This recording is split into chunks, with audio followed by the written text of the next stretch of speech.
Hello, আসসালামু আলাইকুম everyone. সবাই কেমন আছেন? আশা করি ভালো আছেন। তো আজকে আমি আছি একটা নন্দন হোটেল, যেটা হচ্ছে গিয়ে আমার খালার হোটেল। তো এটাকে আজকে আমরা ক্লিন করব, মানে হচ্ছে পরিষ্কার করব। যার কারণে আমি মাস্ক পরে নিলাম এখন, কারণ প্রচণ্ড ধুলাবালির কারণে ঠান্ডা অথবা জ্বর লাগতে পারে। এর জন্য আমি কি করলাম, মাস্ক পরে নিলাম। এবং দেখতে পাচ্ছেন আমার পিছনে আমার ফোনটি চার্জে দেওয়া, আমি অন্য ফোনটি দিয়ে ভিডিও তৈরি করছি। এর জন্য হয়তো ভিডিও কোয়ালিটি অতটা ভালো হয়নি। তো যাই হোক, দেখতে পাচ্ছেন যে হোটেলটা কী পরিমাণে নোংরা এবং ধুলো দিয়ে পুরা ভরে গিয়েছে। কারণ আমি আসলাম কিছুদিন আগে, যার কারণে এটা পরিষ্কার করা হয়নি। এবং যারা আসলো আগের বার, ওরা মনে করেন অত একটা ভালো ছিল না। এর জন্য তো অবশ্যই সবার প্রথমে তাওয়াটা আমরা পরিষ্কার করে নিলাম, যেটা এখন প্রচণ্ড ভালো দেখা যাচ্ছে। তার জন্য আমি আরেকটা জিনিস বলি, রাস্তা সাইডে দোকান, তো এর জন্য আরও বেশি ধুলা পড়েছে। তো এটা আজকে আমরা ক্লিন করব, মানে হচ্ছে পরিষ্কার করব। তো দেখতে পাচ্ছেন কী পরিমাণে প্লেটগুলো জমে গিয়েছে, এগুলো সব কিছু আমরা আজকে পরিষ্কার করবো। তো অবশ্যই দেখতে থাকুন ভিডিওতে সম্পূর্ণ না টেনে। তো দেখতে পাচ্ছেন হোটেল কী অবস্থা, ধুলা বয়লা দিয়ে কী অবস্থা হয়ে গেছে, চেয়ারগুলো অগোছানো।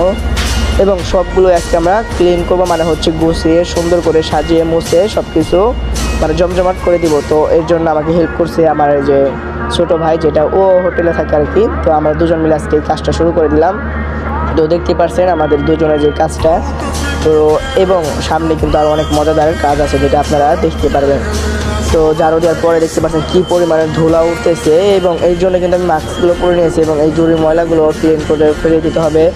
তার মাঝে দেখতে পাচ্ছেন যে আশেপাশে ডিমের খোলা দিয়ে দিয়ে মানে একবার পুরো নোংরা পরিবেশ হয়ে গেছে। তো এটাকে আমরা আজকে পরিষ্কার করবো, মানে ক্লিন করব। তো দেখতে পাচ্ছেন, তো অবশ্যই প্রায় আমাদের কাজ শেষের দিকে। তো দেখতে পাচ্ছেন শেষ করার দিকে কতটা সুন্দর দেখা যাচ্ছে, সবগুলো জিনিসগুলো চকচক করতেছে এবং উপরে জিনিসগুলো অনেকটাই সুন্দর দেখা যাচ্ছে। তো মাকড়সা জাল টালটা আসলে সবগুলো আমরা পরিষ্কার করে ফেলেছি। এবং বাকি রইলো প্লেটগুলো। তো প্লেটগুলো কিন্তু ও ধুয়ে ফেলছে, এবং কিছু প্লেট ধোয়া হয়ে গিয়েছে, যেগুলো কিনা আপনারা দেখতে পাচ্ছেন যে প্লেটগুলো কিছুটা ধুয়ে ফেলানো হয়েছে। এবং উপরে যে মাকড়সা জালগুলো আসলো সেগুলো আমি পরিষ্কার করে ফেলেছি। তো আমরা দুজন মিলেই আজকে এই হোটেলটা পরিষ্কার করে কাজ শুরু করেছি, এবং প্রায় কাজ শেষের দিকেও আমাদের হয়ে গিয়েছে। তো যদি অবশ্যই ভিডিওটা যদি ভালো লাগে তাহলে একটা লাইক, একটা কমেন্ট করবেন। এবং দেখতে দেখতে সবগুলো প্লেট পরিষ্কার করা হয়ে গেল এবং সব কিছু গুছিয়ে ফেললাম। এবং আপনাদের তো বলতে মনে নেই, আজকে কিন্তু শুক্রবার, যার কারণে আমরা এই কাজটা শুরু করলাম। তো এই জন্য আমি আরেকটা কথা আবার বলি যে রাস্তার সাইডের দোকান, তো এই জন্য আরও বেশি ধুলাবালু দিয়ে ভরা। তো এটা অবশ্যই আপনারা বলবেন, আমি কিন্তু মাস্ক পরি না। অবশ্যই মাস্ক পরার কারণে আমাকে কেমন দেখা যাচ্ছে অবশ্যই আপনারা বলে যাবেন। এবং এখনও কিন্তু আমার ফোনটি চার্জে দিয়ে আছে। এবং ভিডিওতে যদি ভালো লাগে একটা লাইক, একটা কমেন্ট করে যাবে।